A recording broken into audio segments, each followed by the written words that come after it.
Yo guys, it's Up Shadow here and welcome to another episode of VR Sunday. Today we're taking a look at a game called Crunch Element.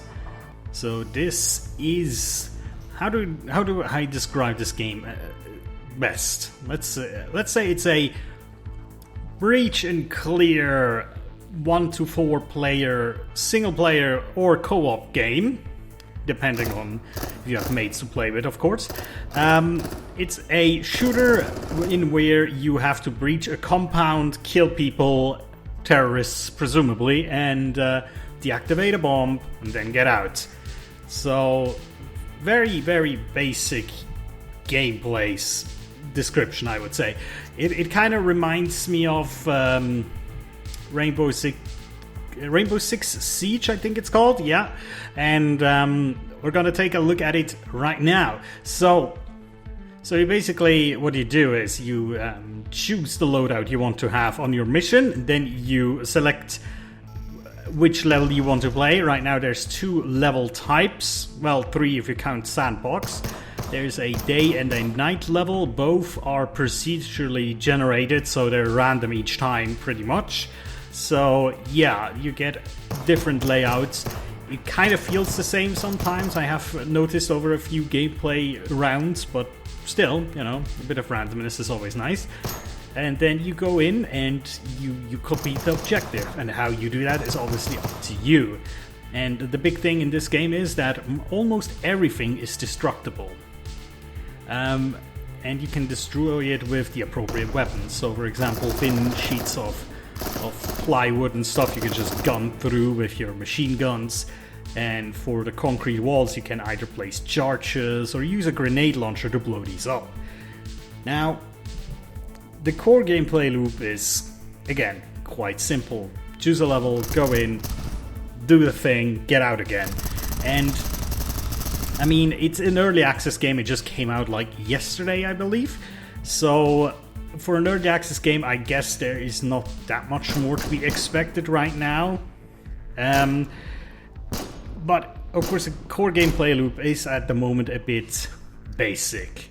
However, the concept I like a lot, especially the destructibility. That looks really nice. So if you place the charges on the wall, you blow it up, and then you just go in guns blazing and kill the enemy combatants. It is kind of fun to do, I have to say. The weapon handling is solid for VR, you know.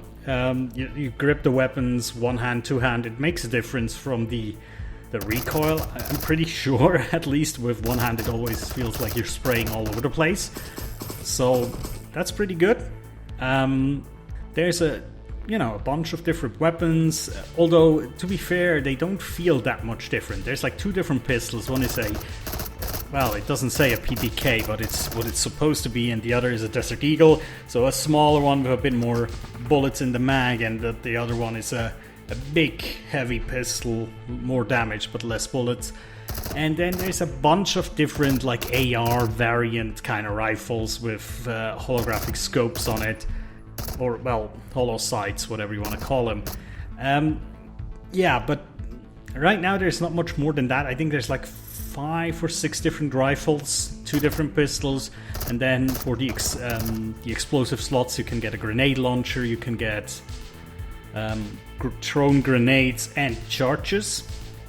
And it to me, I don't know, the grenade launcher is probably almost the most OP weapon, because you do have unlimited ammo for your handheld weapons. However, charges and hand grenades you run out, so almost always you should take probably the grenade launcher, as far as I can see.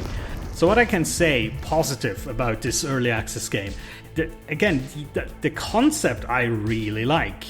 You know, this kind of breach and clear kind of tactical gameplay, I really like that. That's something I like about shooters when they do that. You know, not every shooter has to be like Call of Duty, running gun, sliding, frag fest. Sometimes it's okay to be a little bit slower and methodical. I like that a lot. So that sits well with me. The destructibility is pretty cool. Obviously, there's always improvement in these kind of things, but to me, it already feels kind of cool. And it gives you a lot of options, especially because you can also climb up walls. So you can, for example, instead of just breaching a wall and then rushing in, you can climb up the roof. And then if you have a rough idea where you want to go, you place a charge onto the roof, detonate it, and then drop down into the room.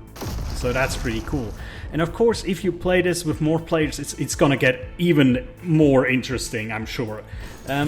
For the sessions I played, I never really got to get to have a teammate, so I'm not quite sure. That's what I have experienced with a lot of VR multiplayer games, that there's just not that big of a pool of players, especially if a game comes out like that just a few days ago, you know, and it's not like AAA famous game, you know what I mean? So that is, of course, right now a bit of a problem. If you don't have mates to play with, well, you're stuck on your own. But again, it is kind of fun to play around with this, but yeah, it's a bit limited right now.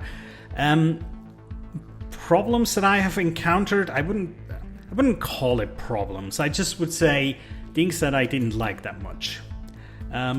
For one, the weapons, especially on longer distances, the weapons felt really weird. I tried to snipe at a few guys from a bit bigger distance, and it felt like I wasn't hitting anything. And I'm not sure if that was because I'm such a bad shot. I mean, hey, that's a possibility, I'll admit that. But to me, it felt kind of like the bullets almost like don't have that much of a range. I don't know. But yeah, I don't know. That felt weird to me, because I thought I was clever. I was climbing onto a rock that oversees the compound that I was invading, and then I tried to take off a few people from there. Didn't hit anything. So yeah, that's weird. And also, what I kind of find weird for a game that is kind of like a breach and clear kind of game, the AI behaves weird, in my opinion. You know, basically when you go somewhere and start shooting, all the AI rushes towards you. And in a few seconds, you're basically surrounded, and if you have a good position, you can just wait there and just gun them all down. And some people might find this funny. I would rather prefer it if the AI, if they hear gunshots, that at least the ones that are stuck in rooms, if they would kind of like, you know, not barricade themselves, but, you know, go in cover and wait, so that you have to exercise extreme caution when going into a room. Kind of like, you know, SWAT team style, you know, clear every corner and be extremely careful. That I would like a lot. So maybe that's something that could be done. I don't know if that is the intention of the developer, but yeah, to me that would feel a lot cooler, you know, because oftentimes the level went like this. I'm going in, I start firing, kill everybody, and then I'm just going to empty rooms, and I don't even have to really use the breach charges, you know, because everybody's already dead. So why do I even use them, you know? What I have to say, what is really, really positive, which I unfortunately only saw after my play session, is that the options menu is very, very good, especially when it comes to customization of the user interface. You can basically change the position of all the equipment pouches. So where is your the machine gun, where's the ammo pouch, everything can be changed.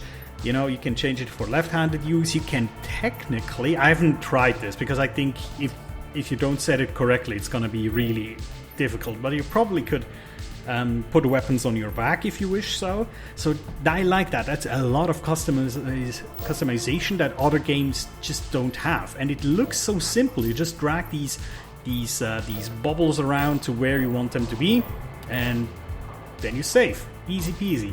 Also, it basically allows you to change between how you want to snap turn, if you want to even have it activated. So I deactivated that afterwards, which is something I wish all games would have, because I always snap turn by mistake when my thumb hits the wrong button.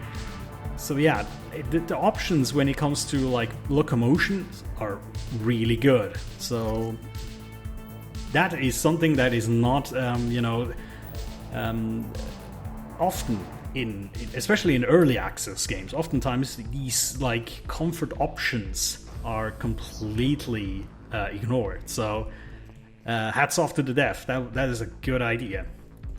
So yeah, as I said, this game right now it's of course very limited. Again, it just came out. I think it's one dude only that develops it. I read, I'm not 100% sure, but it is a small project apparently. So that's understandable that it's not that big yet, but I think it has a good basis to build on, you know?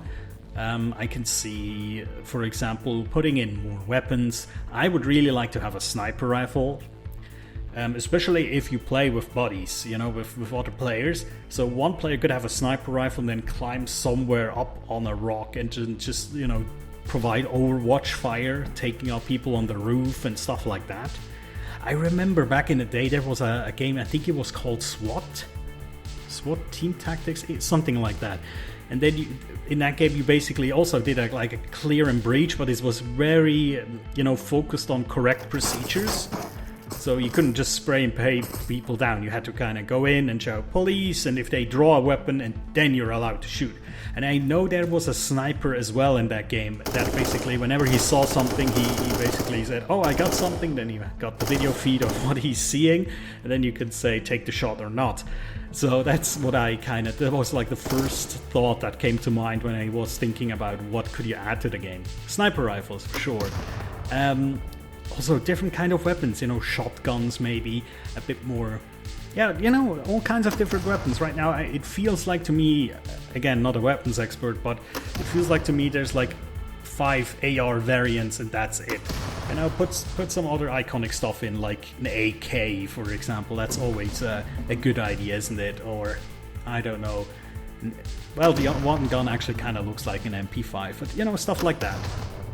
Also, I don't know, to me it felt like there's no stealth system in the game, so if you just come too close to the enemies, they just turn around and shoot you.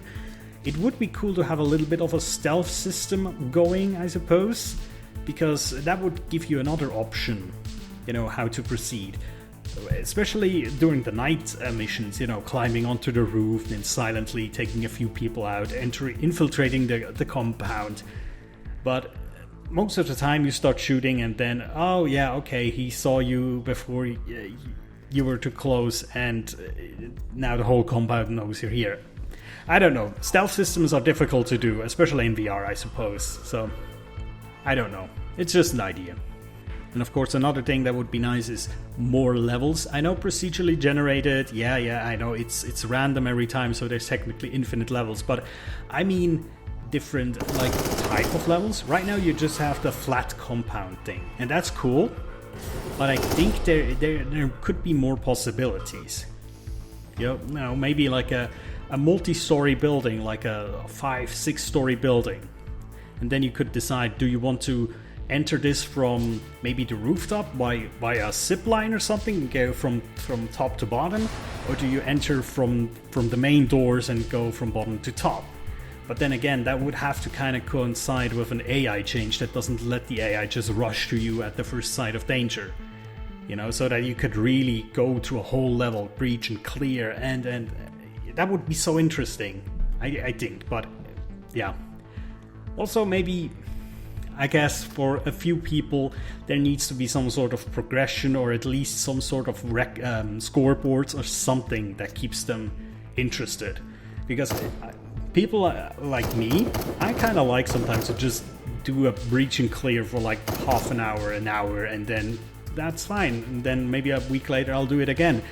But I know there's people who are motivated by progression, by scoreboards, so that's something that could be in there. It's kind of difficult to do a scoreboard with random levels, I suppose, but you know what I mean. So yeah, overall, I think this is a cool game. I would definitely keep my eye on it. Maybe not buy it yet. It's not too flourished yet. It needs time to grow. But keep an eye on it, put it on your wish list or on your checklist so you get infos about what happens next. I mean, if you want to get it, I think it's about like $15-17 probably, something around that amount. So if you really want to have this, go and get it. I personally would wait maybe a month or so, but yeah, I'm just interested to see what the dev will do with this game, because I have the feeling this could be kind of cool, especially with the multiplayer aspect in mind. So yeah, with that, guys, thank you so much for watching. I've been Shadow. This has been Crunch Element on VR Sunday, and I see you guys next time. Take care.